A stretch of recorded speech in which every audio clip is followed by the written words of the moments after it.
सरकारने मनोज जरांगे पाटील यांच्या अनेक मागण्या मान्य केलेल्या आहेत. तुम्ही ओबीसी नेतृत्व केलेलं आहे. ओबीसीची अनेक प्रकारे बाजू भक्कमपणे मांडलेली आहे. कसं पाहता, याकडे काय सांगाल? आता ते मान्य केलेले सरकारने मान्य केलं आहे, पण आता नेमकं कशा पद्धतीने मान्य केलं आहे हे अजून काही ते हे केलेलं नाही आहे. आणि याच्यामधून आता ओबीसीचे नेते कोणते कोणते नेते काय काय कशा पद्धतीने लढत आहेत, किती प्रतिसाद मिळतो आहे ओबीसीला, आणि किती भक्कमपणाने ओबीसीचे नेते याच्यात बाजू मांडतात, याच्यावर मोरला अवलंबून राहणार आहे. कारण आता ह्या 2 दिवसात 4 दिवसात जे निर्णय बदलत चाललेत, याच्यावर आम्ही पण थोडे निर्णय बदलतच चाललेलो. मग याच्यात आम्ही जर असं समजा सरकारच्या याच्यावर गेलं तर आमचा कोर्टावर भरोसा आहे, कायद्यावर भरोसा आहे. आणि कायद्यात जे नियमाचे माणसं आहेत आम्ही. आम्हाला बाबासाहेब आंबेडकरांनी संविधानिक दिलेलं आहे, त्या संविधानिक पद्धतीने चालणारी माणसं आहेत आम्ही.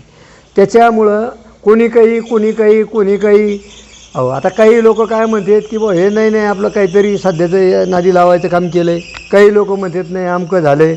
मग याच्यात आम्ही पूर्ण टोटल निर्णय 12 तारखेच्या 10 तारखेचा उद्या 12 तारखेची जे काय निवेदन आहे, हिंगोलीला सभा आहे, ही सभा झाल्याच्या नंतर आम्ही पूर्ण ओबीसीचे जे आंदोलन करणारे किंवा काही ज्याची थोडीफार काही इच्छा आहे झटण्याची समाजाकरता, याची एक बैठक लावणार आहेत.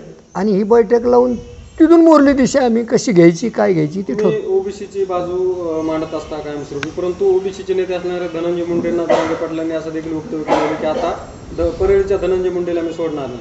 कसं बघता? नाही हे तर आता 2-2.5 वर्षापासूनच चाललं ना. सोडणार नाही कुठं डुप्लिकेट काहीतरी कुठं फायरिंगच केली कोणी काही. ते धनंजय शिवाय दुसरं गवसत आहे कोणी यांना. धनंजय, छगन भुजबळ येऊन जाऊन तेवढेच आहेत. लय उली तिले आला तर दुसऱ्या एखादा नेता येतो थोडासा.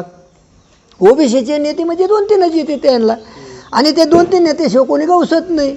म्हणजे ते काय होतं, आणि त्यांना नाही टार्गेट केलं तर मग हे दाबायचे नाही.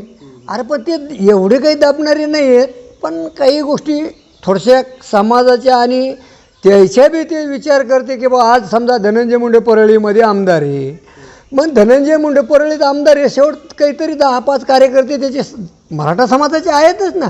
त्या लोकांचा विचार करून तो माणूस मोरले पाय टाकतो.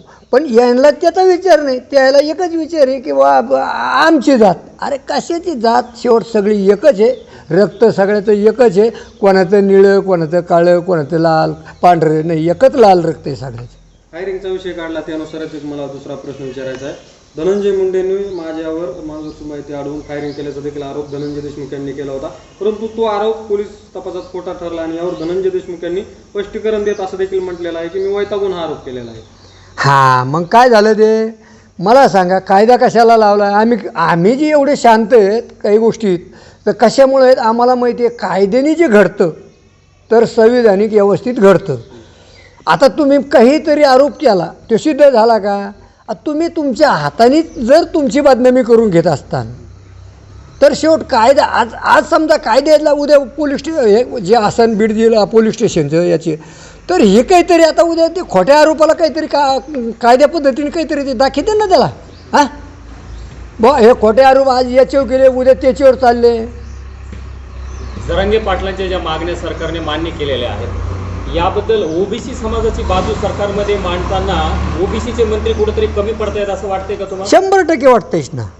कारण थोडंसं खुर्च्याकरता जपायला लागले तर एक असं वाटायला लागलं आम्हाला की बा नेमकं आपली खुर्ची मोडन का हे असं प्रत्येकाचं वाटतं. कारण जो या समितीचा अध्यक्ष केला आहे तो त्याचा अध्यक्ष जसा रवरव बैठका घेतो आहे, रवरव ते जरांगे पाटलाचा तुटलेला बूट कुठे ठेवला ते बघतोय, तसा आपला अध्यक्षाने अजून दाखवा तुम्ही की 2.5 वर्षात कुठं त्या उपसमितीचा अध्यक्ष आला आहे आणि कोणत्या आंदोलकाराला भेटला आहे, कोणाकरता काय केलं आहे, हे असं दाखवून द्या तुम्ही मीडियावाले. सरकारने जे मराठा समाजाच्या विद्यार्थ्यांना ओबीसी समाजाच्या विद्यार्थ्यांच्या ज्या सर्व सुविधा ज्या आहेत ते लागू केलेल्या आहेत, तर याच्यामध्ये सरकारचं काही चुकलंय का असं तुम्हाला वाटतंय का? सरकारने हे चुकीची, कारण की मराठा समाजात बी असे अनेक आर्थिकदृष्ट्या शिक्षणाचा खर्च न परवडणारे अनेक मराठा समाजातील लोक आहेत. मग त्यांच्यासाठी हे फायद्याचं आहे. मग असं असताना ओबीसी समाजाच्या पोटात का दुखावं? नाही नाही नाही नाही त्याच्याकरता कोण दुखत आहे? सामान्य मराठा समाजाच्या आर्थिक दृष्ट्याने आम्ही तर पहिला शब्द केलेला आहे मी स्टार्टिंगला की आर्थिक निकषावर नक्की मिळावं. पण आर्थिक निकष आता तुम्ही जर उद्या कारखानदारीवाल्याला म्हणता ना आम्हाला आरक्षण द्या पाहिजे, अहो मग हे तर मी तर मग पहिल्या दिवशी हो शब्द केलेला आहे की आर्थिक निकष प्रत्येक समाजाला मिळावं, कोणी असू दे. हो याला सरसकट करायचं ना तर शासनाने काय करावं, ही जी जनगणनाची आम्ही जे मोहीम चालू केलेली याच्यावर आर्थिक निकष जनगणना हे करावं. जात गणना जर झाली तर याच्यात आर्थिक निकष कोणता समाज आर्थिक निकषावर त्याला नक्कीच मिळेल ना. ह्या 52% घट होईन देऊ. कुठंतरी सरकार मनोज जरांगेंच्या दोघाला बळी पडतं. 100% त्याला भेट आहे, सरकार भेट आहे. तर शेख हात आहे म्हणजे भेटच ना. अहो एखादा संपूर्ताला लाकूड घेऊन आले माणूस संपूर्ताचा हे करतोच ना. तशी गोष्ट झाली. यांनी थोडंसं जरा एकीकडे हात वर केला का तर लगेच तिकडं सरकार पळ खाली तिकडून उताराला पाणी सोडतं. तुमची आता मागणी काय आहे शेवटी? शेवटी मागणी आम्ही 12 तारखेच्या नंतर ठरवू. एकंदरीत सरकार म्हणते की आमचा DNA ओबीसीचा आहे, मुख्यमंत्र्यांचं स्टेटमेंट आहे, आणि दुसऱ्या बाजूला ओबीसी समाजाला कुठंही म्हणजे अशा प्रकारचा निर्णय घेताना विचारात घेतलं जात नाही. याच्यावर काय सांगा? DNA नाही ओबीसीचा, हे DNA फक्त वापर करापुरता झालेला आहे ओबीसीचा. सरकार येण्यापुरता आणि खुर्चीपुरता DNA. आणखीन एक प्रश्न आहे. एकीकडे तुम्ही जे ओबीसीचे लक्ष्मण हाके असतील त्याच्याबरोबर नवनाथ वाघमारे तुम्ही जरांगेंच्या विरोधात कुठेतरी संघर्ष करताय आणि मंत्री पंकजा मुंडे यांचं एक मागच्या वेळेस स्टेटमेंट होतं की जरांगे पाटलांसोबत कुठेतरी मैत्रीचा हात मी पुढं करण्यासाठी तयार आहे. कसं बघतं? नाही तिला त्या गोष्टी सक्षम वाटत असते तर मग ते समाज नंतर घे ना लक्षात काय करायचं ते. ओबीसी समाज तिला जर हात मिळवणी करून समजा त्या गोष्टीवर तिला जर बरं वाटत असेल, आता ती राजकीय तिचं नेतृत्व तिला माहिती असेल.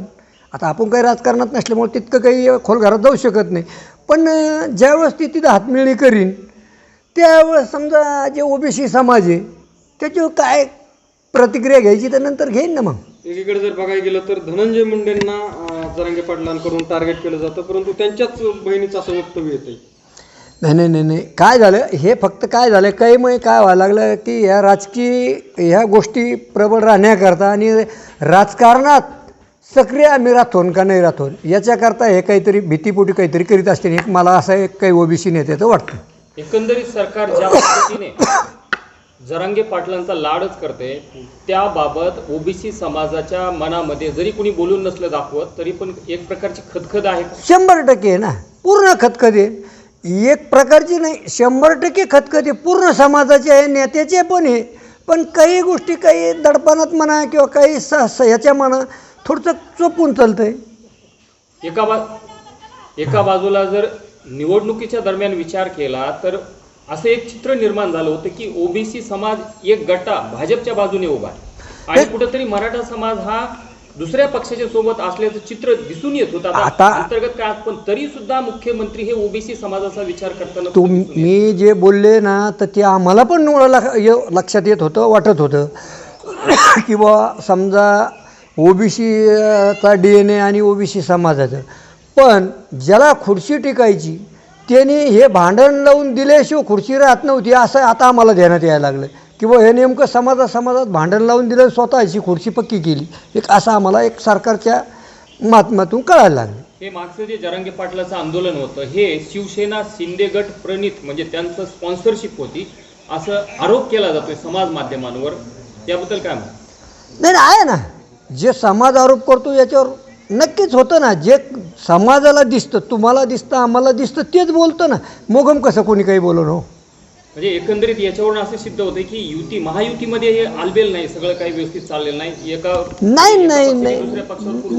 नाही यायला काय करायचं, ह्या महायुतीमध्ये जे काही हे जे प्रस्थापित आहेत यायला काय ओबीसी तर संपायचं आहे पण मेन फडणवीस संपायचा आहे. ओबीसी करता नाही चाललेलं. हे मेन सत्तेवर बसणारा जे देवेंद्र फडणवीस आहे का हे त्याला संपायचं आणि त्याच्याकरता हे चालू आहे आणि त्याच्यामुळं त्या फडणवीसमुळं खाली सामान्य जनतेला त्रास आहे. आता एकंदरीत हा जो ओबीसी समाजात असणारा जो खदखद आहे ही काही खदखद आहे या एकंदरीत आजपर्यंत झालेल्या ज्या निर्णयाबद्दल ही जी खदखद आहे 2029च्या विधानसभा आणि लोकसभेच्या निवडणुकीमध्ये याचं काय प्रतिबिंब दिसून येईल? नाही उद्या पंचायत समिती जिल्हा परिषदपासूनच सुरुवात होईल ना ती खतखतीची. नेमकं कोणतं बघून दुधाचं उतू येते आणि कोणतं खाली सांडतंय हे उद्या जिल्हा परिषद पंचायत समितीलाच कळेल तुम्हाला. थोडंफार काही का ना त्यातला जळम. एकंदरीत ओबीसी समाजाचं याबद्दल काय भूमिका आहे हे कधी जाहीर होणार आहे? 12 तारखेच्या नंतरच जाहीर करणार आम्ही. तोपर्यंत नाही आहे. 12पर्यंत जर थोडंसं कोणती 12? येणार आहे उद्या की 12 जून. 12 पण एकंदरीत असा आरोप केला जातो की हे हाके सर किंवा वाघमारे हे सगळे जे आहेत ओबीसी नेते हे आपल्या स्वतःला काहीतरी आमदारकी म्हणा किंवा काही महामंडळ वगैरे मिळवून घेण्यासाठी यांची वैयक्तिक काहीतरी साध्य करण्यासाठी धडपड चालू आहे. जेव्हा केव्हा यांना काहीतरी साध्य होईल तेव्हा हे सुद्धा या चळवळीच्या बाजूला झालेले असतील. त्याच्याबद्दल काय सांग? लक्षात घ्या साहेब, तुम्हाला त्यातलं सांगतो की बाबा तुकाराम महाराजाला ज्ञानेश्वर महाराजाला पण लोकांनी तुकाराम महाराज देव फुकाट घेऊन जा म्हणत होते. तशी हाके वाघमारे आणि बटुळे बाबाची परिस्थिती चालू आहे. आम्ही समाजाला ओबीसीला देव फुकाट घ्या म्हणतो, पण ते काय व्हायला लागलं, तुकाराम महाराजाचे देव लोक फुकाट घेत नव्हते, त्यालाच लोक नाव ठेवित होते. का की बा तुकाराम महाराजाला हे करायचं आहे, तुकाराम महाराजाला ते करायचं आहे. त्यांना स्वर्गातून इमान न्यायला आलं. कशाकरता आलं की सत्य परिस्थिती आणि सत्य यांनी वागले आणि समाजाचं कल्याण करण्याकरता ते लढत होते. आता उद्या प्रत्येकाला ज्याचा त्याचा मानतं मिळणार आहे. तुकाराम महाराज एवढे झटले म्हणून महाराज म्हणून राहिले आणि महाराज म्हणून स्वर्गातून त्याला विमान नेण्याकरता आलं. तसं आम्ही जर समाजाकरता शेवटपर्यंत लावून धरलं तर समाज कुठंतरी आम्हाला एक चांगला हे देईल. आणि जर आम्ही जर आमच्या पदाच्या किंवा कोणी हे भुकलो तर समाज शेवट खालीवर करणं समाजाच्या हातात आहे. तुमच्या आमच्या हातात काही नसतं. तुम्ही आम्ही 4 लोक काही करत नाही. 18 पगड जनता आहे, समाज आहे. ह्यो समाज चांगल्याला वर नेतो आणि चांगल्याला खाली गटारात टाकतो. पूर्वी ज्या पद्धतीने मराठा समाज कुणबीच्या बाबतीमध्ये ज्या मागण्या मागत होता, तेव्हा काही ओबीसी नेते, ओबीसीतले जे मोठे मोठे नेते होते ते विरोध करताना दिसत होते. पण गेल्या 6 महिन्यापासून 3 महिन्यापासून एकही ओबीसीचा वरिष्ठ नेता बोलताना काही दिसत नाहीये. कसं पाहता येत? नाही झालंय काय, आता तुम्ही लक्षात घ्या, हे जी कुणबी सर्टिफिकेट द्यायला लागले हे 2018 पासून सुरुवात झाली. तुम्ही लक्षात घ्या. आणि आता ह्या 2-2.5 वर्षात काय झालं, थोडंसं प्रमाण त्याचं वाढलंय.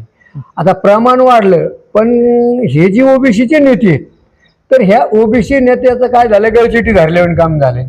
पुढं जावा तर समजा मोठी रे, पाठीमागं जावा तर वाघाने जात वाचून ठेवलेली आहेत.